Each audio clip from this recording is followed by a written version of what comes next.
उत्तराखंड की इस भयानक भूतिया कहानी ने मेरे पैरों तले जमीन हिला दी। ये कहानी हमारे साथ शेयर की है अल्मोड़ा के धौला देवी ब्लॉक के रहने वाले कृष्णा जी ने, जो बताते हैं ये घटना सन 2014 की है। हम 4 मित्र थे, सभी एक ही क्लास 11वीं के छात्र थे। हमारे घर से लगभग 6 से 8 किलोमीटर की दूरी पर हमारा इंटर कॉलेज था। हम लोग संगत में रहकर काफी नशा भी करने लगे थे। ये कहानी गर्मी के सीजन की है। सुबह के स्कूल लगे थे, 7 बजे से स्कूल चल जाता था। स्कूल काफी दूर होने की वजह से हम लोग 6 बजे ही घर से निकल जाते हैं। एक दिन की बात है, हम चारों मित्र स्कूल की ओर तेजी से बढ़ रहे थे। रास्ते में एक मेरा मित्र राहुल बोला, आज स्कूल नहीं जाते हैं, ऊपर कहीं जंगलों में चलते हैं। एकदम से सभी तैयार हो गए। करीब 6:30 का वक्त था। कोई देख न ले, इस डर से हम लोग काफी ऊपर तक जाते रहे। कुछ दूरी तय करके हमने सिगरेट में चरस भरा और पी गए।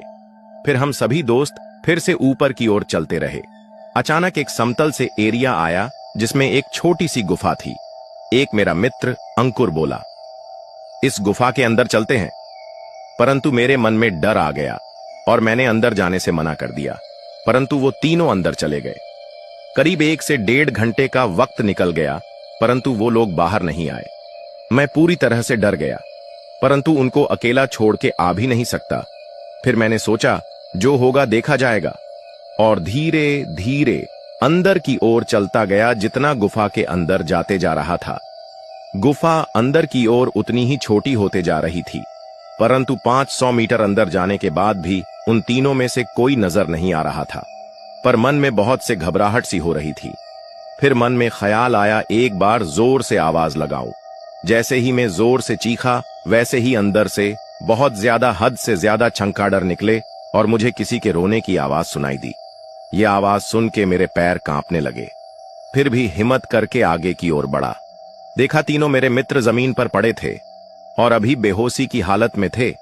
मेरे स्कूल बैग में पानी की बोतल थी, जिसमें से मैंने पानी निकाल के इनके मुंह पे फेंका और खूब हिलाया तो एक दोस्त जैसे तैसे उठ गया और वो भी सदमे के हालत में था।